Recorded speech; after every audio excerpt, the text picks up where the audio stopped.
All right, so for 5.02, we're going to be talking about cross sections. And this question says a rectangular pyramid is sliced so that the cross section is perpendicular to the base and passes through the vertex. So this is a very rough sketch of a rectangular pyramid. But remember, the key word and the thing to remember there is that it is a pyramid. That's important to note when you're looking at what your cross section will be when you slice through this. So if we slice it perpendicular to the base where it passes through the vertex, let me grab a different pen color here. Perpendicular to the base means it forms a right angle with the base and it's passing through the vertex at the top. It is going to be slicing it right along these lines. Think if you took a piece of paper and just cut it straight down from the top.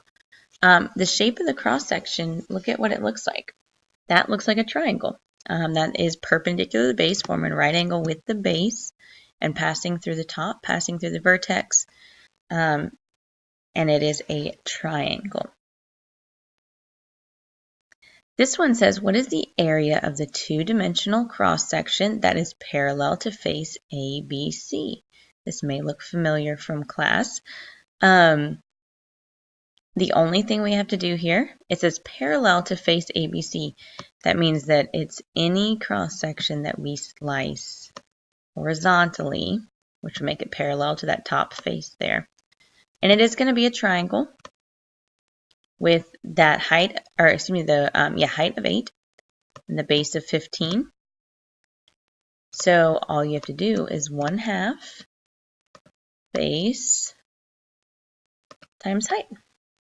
When you do that, it's half of 8 times 15.